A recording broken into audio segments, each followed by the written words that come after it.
Thank you for joining us for today's Ipsos webinar, exploring how synthetic data is revolutionizing market research. Throughout today's session, you will remain in listen-only mode. However, throughout the webinar, please submit your questions online using the Q&A feature. Time permitting, we'll answer questions at the end of today's session. However, if time runs short, then your question will be answered by email. Today's webinar is also being recorded and will be directly emailed to you. So now, without further ado, it is my pleasure to welcome today's first speaker, Manuel Garcia, Ipsos's Global Lead Science Activation, Research and Strategy. Manuel, you have the floor. Thank you, Ellen. Hello, everyone. Thanks for joining our webinar. Welcome to Meet Your New Respondents. Today, we're going to talk about the potential of synthetic data in market research. So my name is Manuel Garcia. I'm Global Science Lead here at Ipsos, and I'm joining from New York City. But I'm together with me, we have two magnificent colleagues. So we have David Priestley, the head of data science and synthetic data, who's joining all the way from across the ocean in London. And also Stephanie Banos, who's our global AI change management lead, who's joining from Chicago. So let's dig into what we're going to be talking about today. So first we'll go over what is synthetic data, what's our positioning, how you can use it best, and which are the fundamental use cases of synthetic data in consumer research. Then we're going to dig deeper in two particular cases, which are data boosting and data imputation. Then we'll move toward synthetic participant research with persona bots and a very exciting client case that we've brought together today for you. And we'll switch gears into what are digital twins, how to use it, and some really cool academic collaboration that we're having. And then we'll wrap it all up with what's next. But we'll hopefully have some time for Q&A. So please send your questions. And as Ellen said, we'll try to answer at the end of the webinar. And if not, we'll be answering by email. So let's dig into it. Synthetic data, the new power engine. Even before we focus on synthetic data, let's talk about artificial intelligence. Of course, this is everywhere today. It's on your recommendation engine, on your TV, on your phone, your navigation app. It's also on your digital voice assistant. And when we work with AI as consumer, but more particularly as consumer researchers, like yourself, we need to acknowledge the complexity of human behavior and the complexity of human psychology, the way we behave, the way we make decisions. It takes into account a lot of different factors like emotion, like your past experience with something, in concrete, your cultural influences, the context itself. And when we're developing these efficient AI models, and that includes synthetic data, we need to take all of this nuanced and intricate human behavior and human psychology into account. This is not the only reason, but one of the reasons why we strongly believe on the power combination of human intelligence and artificial intelligence. That's why our AI tools are grounded in human data and human psychology to deliver human-centric insights, and with the goal of enabling people to work more creatively and also more efficiently, but also faster and also smarter. So that's not at odds with synthetic data. That applies to everything in AI and also synthetic data. So synthetic data, as you probably know by now, refers to artificial data that's generated by a model that's trying to replicate patterns that exist in human data. So that has a lot of applications, and we're going to go through that today. But the core that brings like very important new solutions like data merging, improved segmentations with persona bots. We'll see all of that today. But the core benefits that generally calls the attention of many people in our industry and also in society is speeding up research processes and cutting down costs. So that's important. I don't think that's like the only goal of synthetic data. We'll see how we can turn synthetic data into our partner in crime for research. But either way, we cannot do that speed and saving situation at all costs. Quality matters, and quality involves the models that we train the data on, the experts and the expertise behind, also the technical resources. And generally, we like to use this synthetic data alongside with human data and also with human oversight. This is where this combination of human intelligence and artificial intelligence come into place, and it's very important. And it's not easy. It's definitely not an easy task. And that's why at Ipsos, we do everything with like science at the core of the development of our AI tools and all of our research with like ground truth databases, academic publications, patented solutions. As you can see on your screen, we have a list of academic partnership programs. And today we'll be talking about a very special one with Stanford University. We are focused on a bunch of science topics in which synthetic data is absolutely at the top.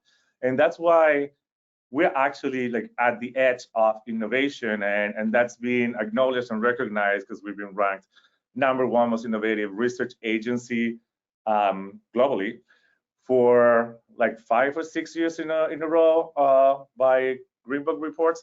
So something cool to brag about. But I feel like now that we're entering like this new era, there's a lot of uncertainty, there's a lot of like complications, a lot of things that we're doing in the world for the first time. So it's very important to have science at the core. But why now more than ever, Stephanie? Tell us about it. Yeah, absolutely. Thanks, Manuel. So the reason we need to make sure that we keep scientific rigor at the core is because synthetic data, while incredibly important to the direction the industry is going in, also introduces a lot of risk. So first, we need to be thinking about the underlying data quality. That's critical for accuracy. And Ipsos has 50 years of proprietary research data with real human respondents to inform our models.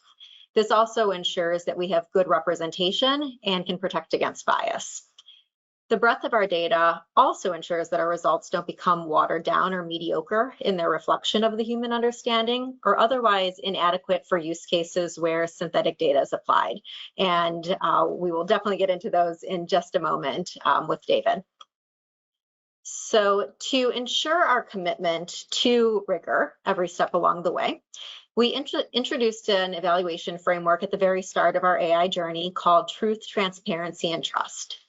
We leverage this framework for everything we do to ensure our insights are accurate, explainable, and comply with our privacy and security standards, as well as the overall principles for the ethical use of AI, which we're in a leading position to set standards on, along with our academic partners. So before we dive into the examples, I'll just give you a quick overview of the categories that they're split into. We have quantitative data augmentation as one area, and then synthetic participant research as another. So with data augmentation, we're focusing on using information we already have to create models that give you new information.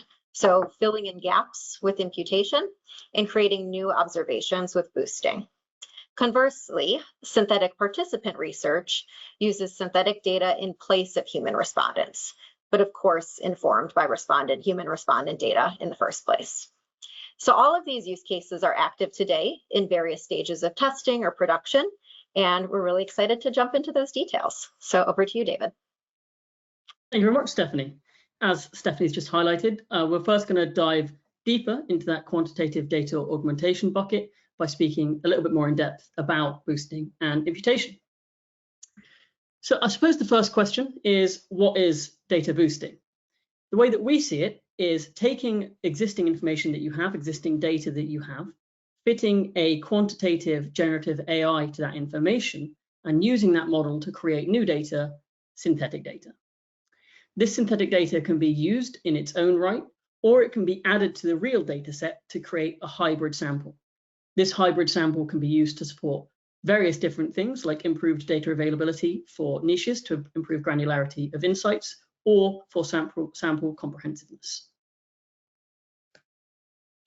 Now, data boosting and augmentation generally aren't new. We've been doing them in various forms in Ipsos for decades.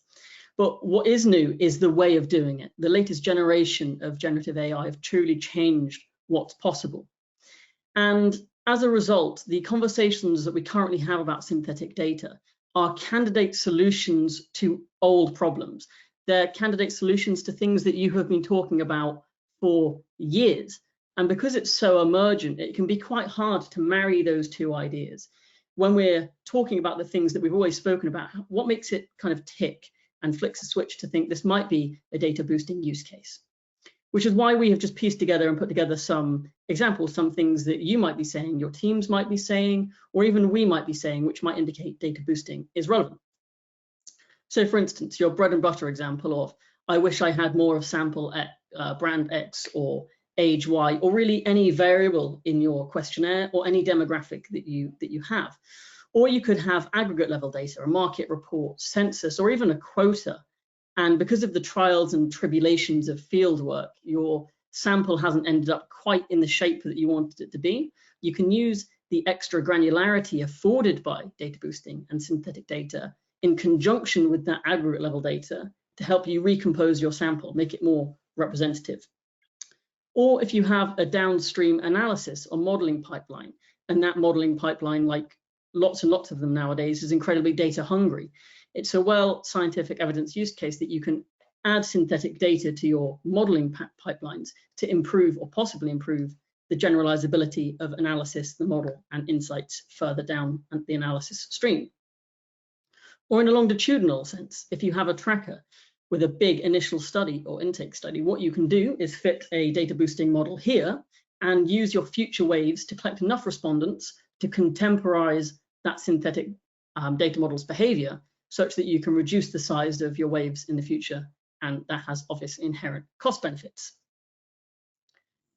So that's what we see data augmentation as, or data boosting as, and some of the areas we see ourselves possibly applying it. But what are we doing on it?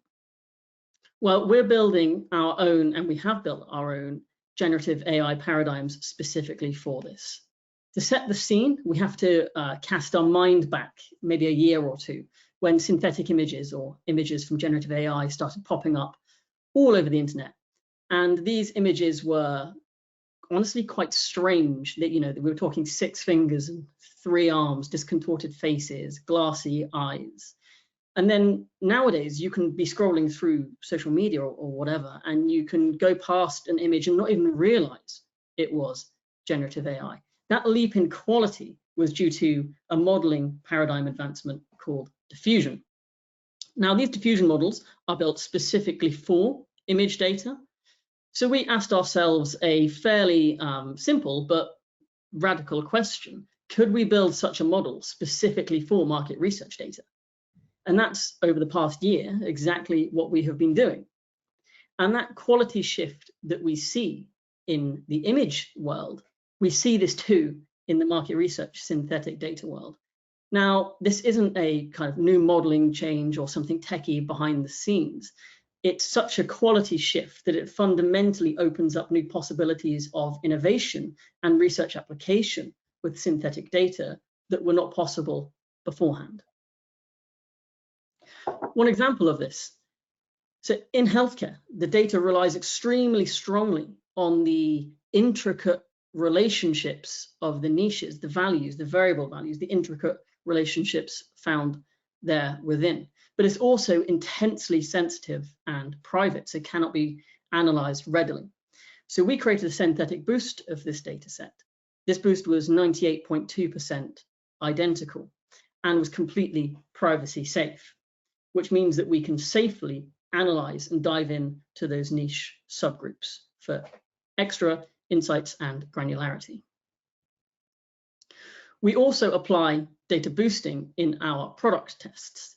We have found that we can use synthetic data by supplementing our human sample with a synthetic sample to make a hybrid sample. We can really turbocharge our product tests here. We're talking about going faster, 50% reductions in timelines, smarter as well, 20 to 60% direct cost savings, and much deeper and much further. Up to 100% of our subgroups are available for deeper analysis for, again, better granularity of insights. That then moves us on to the second prong of data augmentation we're going to talk about today, which is data imputation. Data imputation, as we see it, is using synthetic data to fill in missing information or to simulate missing information. Now, this information can be missing on purpose, missing by design, or missing by accident. On the right here, you'll see an example of where it is missing by design. So in this example, all respondents answer modules 1, 2, and 3.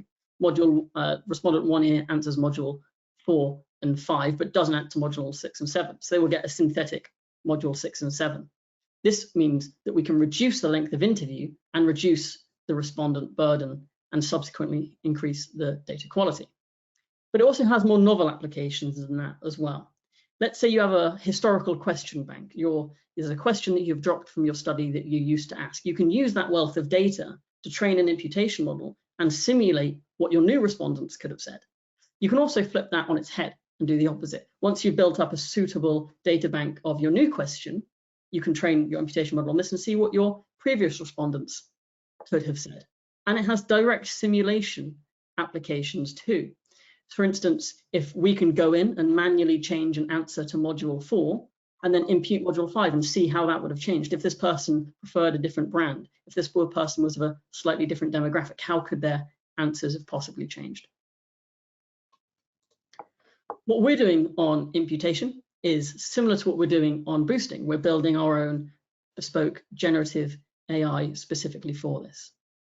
Now, this model that we built is an autoregressive imputation network, and it's modular by design. It's built specifically for market research from the ground up. It's built and trained specifically for the types of applications we face, trackers and diaries and other studies. And as such, we find that it outperforms off-the-shelf imputers in our scenarios.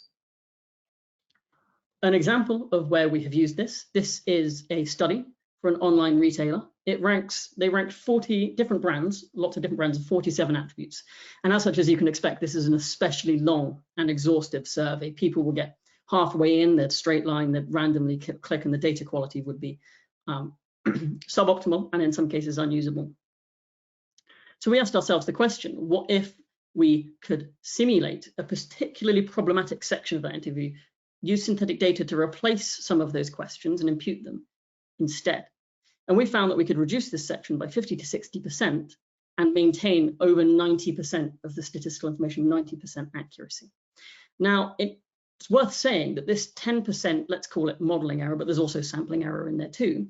This 10% modeling error is much lower than the ubiquitous quality issues that were in it before. So not only does synthetic data here improve our data quality, it improves the participant experience, it reduces the respondent burden, and it reduces costs too by virtue of having a shorter interview.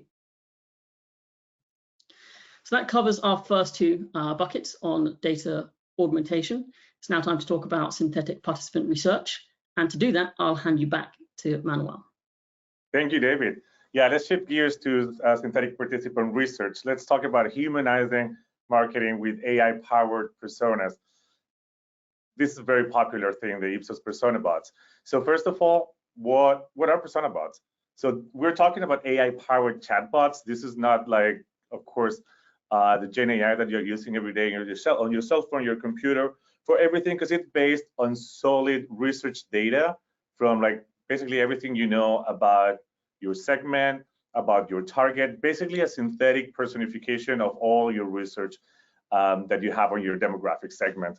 But what's also interesting is that they are trained to respond just like your segment personas with that unique voice and that tone of voice and those beliefs and those values. But they are trained to be your partner for developing communication ideas, for developing concepts, for new products, for innovation, to ideate together to help you make decisions with the voice and the knowledge of your segment. And what's also very cool is that it's available 24/7, so you don't have to wait until 8 a.m. to talk to them, which is very great. So I wanted to bring a client case today to bring all of this to life, so you can see the interface, you can see like the value you can get out of it. So in this case, we're talking about a consumer product use case in which the client, like probably you can relate, like probably many of you had invested heavily in segmentations with outputs that are like more static.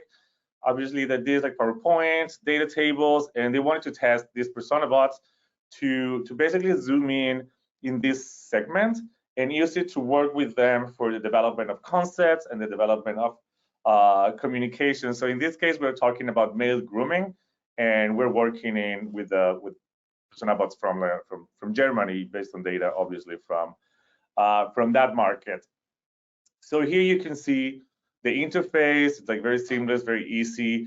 You have like your list of different personas based on your different segments and your different targets. And besides bringing to life all these personas, all this data, and use it for ideation, you can use it to refine concepts. Like you can see here, we're talking to Adrian, which is of a segment of independent doers, where he's talking and where we have presented a concept to Adrian, right, to this persona bot. And we can see that Adrian likes the concept because it simplifies his like morning grooming routine. It reduces the number of steps. He mentions that it reduces skin irritation. So it's very interesting. But what he can also tell us is how to improve that concept, which makes it very efficient and at the same time very seamless. So that's one application that we can have on these co-working situations with our persona bot.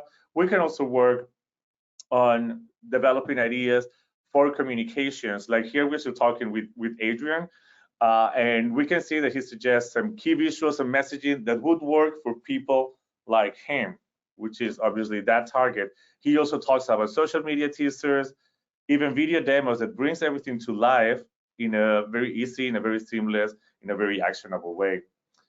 But it's something that's like really, really cool that we can have those persona bots just talk to each other, which is really great. And like you can see here that we have a highly involved segment, likely an influencer that's trying to convince this other persona bot, Walter, who's like a more disengaged user of the grooming routine, to use this like social media influencer Razor. He's not very convinced. You know, all of that's great. All of that's great insight. So that provided a lot of insight that was received with a lot of enthusiasm by our client. It's often used by the business, by like product managers, communication researchers, and they essentially love that they can use it as a partner in crime to refine stimuli before validation, to check claims, to all of that stuff. You can see here on the quote from our client that they emphasize how it captured the local nuances, or in this case is Germany, in a way that feels incredibly real. And they also highlight here empathy, right? Like they said that that helped them empathize with their consumers in a way that brings it to life in a very actionable manner. So very seamless, very actionable, very insightful. So some final thoughts on persona bots. First, use it for its intended purpose, which is activation of your category. Obviously, it's not a replacement for research.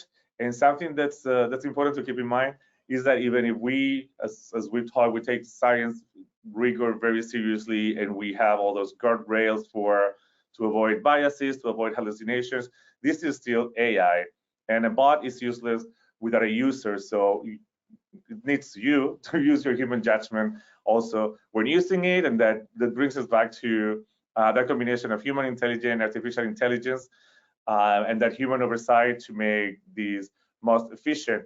And of course, there are like new features in development that I'm dying to talk about, but not today. And stay tuned on that, because there are like very exciting things coming on the Ipsos persona bots.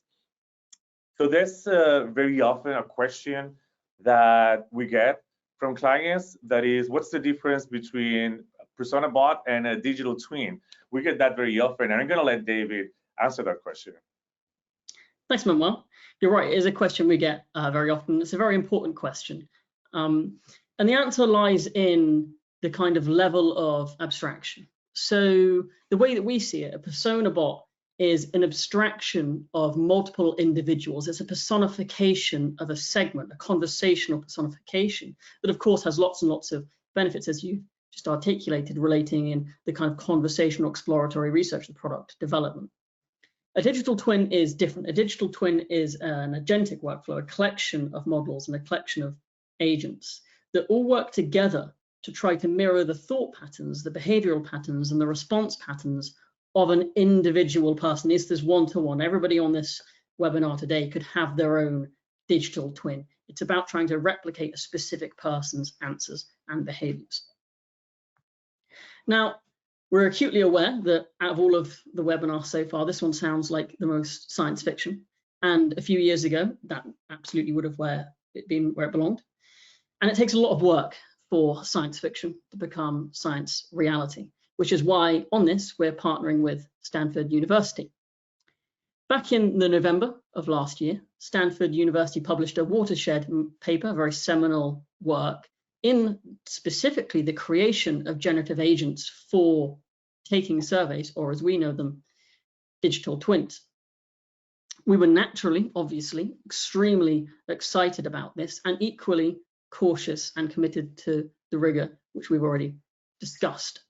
So we set off on this partnership, and one of the first things we are establishing, and we are working on establishing at the moment, is one of the first, if not the first, proprietary ground truth database specifically for validating, testing, and building digital twins.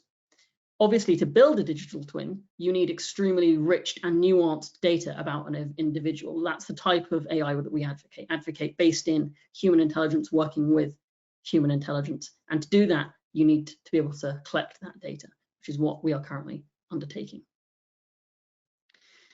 In this paper, Stanford achieved 85% agreement on the general social survey. So they had their real cohort, their real people take this survey, and then they had the digital twins take the survey too, the digital twins of that real cohort. It was then compared, and they found an average of 85% agreement between the two surveys. We've replicated this framework, we've validated this framework, and we are extending this work internally, and we are really taking this research to the next level. We've already made several extensions relating to the types of data that it can input and be based off, the types of surveys and functionalities it can do, and also the type of model and function and processing internally inside the framework as well. Now, in a perfect world where digital twins were just outright clones of people, they acted like everyone, they acted like their real counterpart in every single instance and behaved like them in every single instance, the use case for such a digital twin would clearly just be whatever the use case for a real respondent is, because you would get the same thing. But we're not there, and we may never be there. Our HI plus AI approach means that we are building these digital twins from vast amounts of validated data, which means they do have a use case. And some of those use cases that we see are here. For instance, if it's completely impractical or impossible or not financially feasible to do something, and you still need that insight, you can maybe look towards digital twins. Like going back to the field, sometimes it's completely impossible or impractical to contact specific respondents. Again, we can build digital twins of those and ask those instead. Or if you want rapid ideation, you have a product concept that you want to test, you can expose that idea to a panel of digital twins and get validated directional insights. Or you can do that generally. If synthetic data is good enough for you and you need things quickly and cheaply, digital twins could be used. And what we say by good enough, it's important to make that distinction. Because we're building these on a wealth of real data where it's based on real people, we know what these real people really answered. So when you ask our digital twins something like, are you registered to vote? We might have asked them in the past, are you registered to vote at your current address? So then we know the accuracy on that question because we know the real answer to that question. So we can say to you, this is the question that's the most similar to yours. This is what the validated accuracy is. And you can really get that sense of whether that insight is good enough. And if not, discard it. Or if you have structured and quantitative data and want to personify it and explore it. And I think in all of these slides here, what we're really trying to say is that this is only additive. It's not reductive. It's not about taking away access to real humans. It's about leveraging the latest technologies in a safe and scientific way to pose candidate solutions to problems that already exist. It's not about replacing existing procedure. It's about enhancing and trying to answer current problems. And on the last box here, about that personification and bringing that structured data to life, we have a brief example, and I do apologize for the text being small. Sometimes people who wouldn't ordinarily spend a lot of money on alcohol do. And in a tracker, that just appears. It says this person bought this alcohol, this was the volume of the container, and this is who they were with, and this was the time of the day. But there's a story there to tell. There is a story there. What was the motivation? And we have used digital twins to bring that quantitative data story to life. So here you can see this digital twin is being asked, why did you drink that? Or why do you drink that? And you can see this digital twin essentially said, the reason I did that is because I wanted to create a memory. And now that's something that immediately chimes with us on a personal level, because you can imagine saying to someone, do you remember that party a few years ago? Oh, that was the party where we had that bottle of tequila. But also, we don't just go based on what's essentially vibes. At the bottom, we have the justification too, which is why we are posing this answer. It's justification based on the data that we already have, why we think this is a plausible answer. So that is what we have, how we see it. That's what we've done, and that's what we've been doing. I think the next big, unopened and important question is, what are we going to do? And for that, I'll pass you back to Stephanie. Thank you, David. So to wrap us up, I'll just say that what we've shared today is really just the tip of the iceberg on what we're doing with AI and synthetic data. As you might imagine, we could dedicate an entire webinar to each of these use cases covered today, the science behind them, the impact our clients are seeing, and all other possibilities that we expect out of these use cases, especially since we're in the early days of realizing that value. So I hope that this has gotten your wheels turning on what synthetic data can mean for your research. We've gotten a ton of questions in the chat, all of which I think even further testify that we could spend an entire hour on any one of these topics. So speaking of your research goals, and to answer a lot of the questions that came in, as we continue on this journey, our focus is on building with you. It's to build with you, our clients. So if you're interested in testing into synthetic data use cases, let us know. We'd love to partner on experiments with you to understand specific opportunities that you're seeking to capture with synthetic data, as well as test out some of the ones that we shared today, since as you can see, there's multiple different ways that we can use this technology.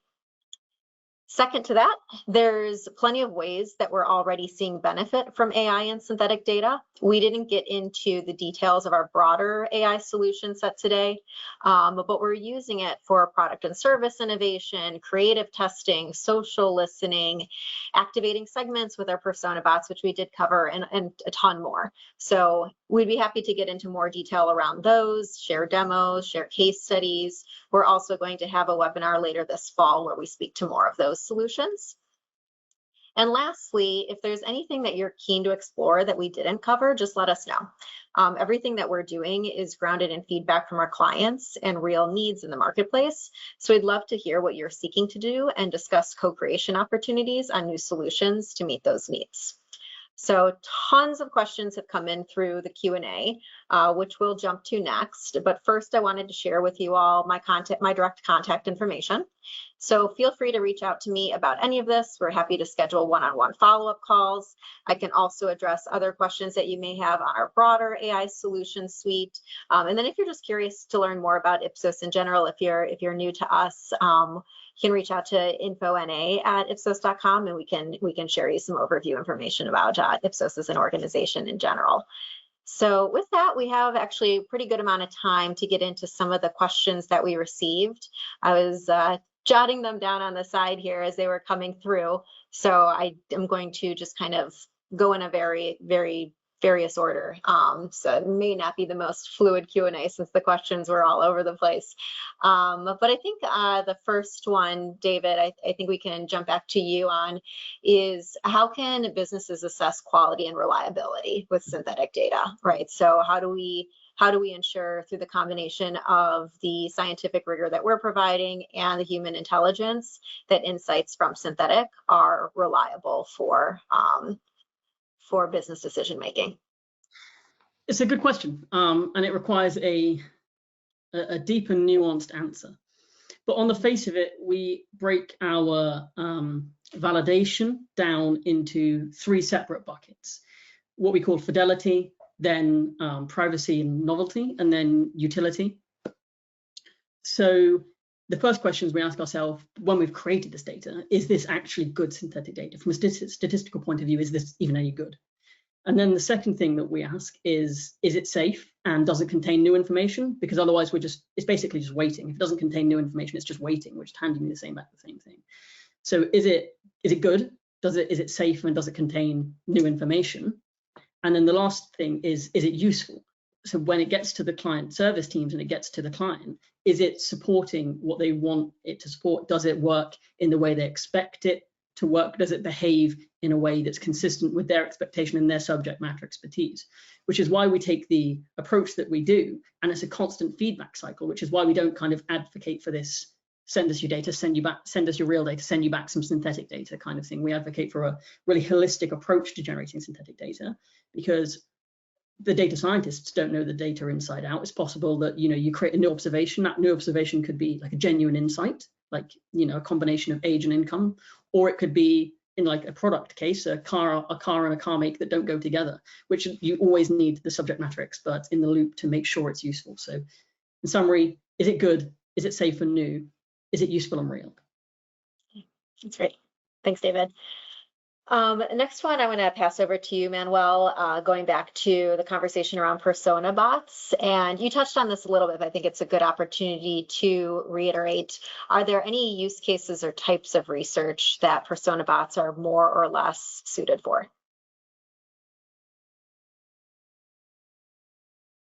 That's a good question. I think like as we've been discussing during the presentation, it's pretty great for ideation. I think it's important to take a step back and realize how, as I was explaining at the beginning, when we develop these AI models, like in general, we need to take into account human psychology.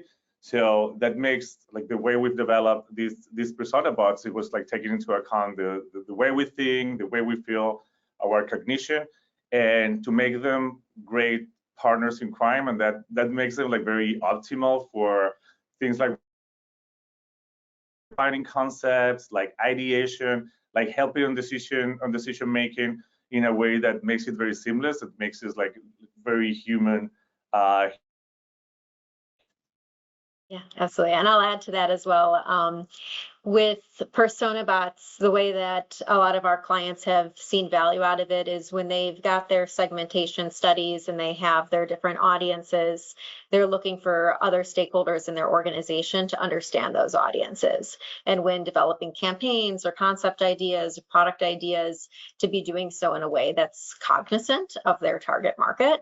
And persona bots really democratize access to who that cohort is, so that all of those teams can run concepts and ideas past the persona in order to refine as they move down kind of the innovation of the marketing campaign funnel. So a lot of different use cases to that. And then one of the broader considerations for all synthetic data use cases is it is a combination of how the insight is going to be used to make business decisions and where you are in the research funnel. So for example, with product innovation, using synthetic respondents early in the innovation cycle can make a lot of sense in order to broaden the concept base, to narrow them down into potentially viable and interesting product ideas, but then start to bring in more human sample and more traditional research methods when getting to the place of making bigger investments around what to bring to market.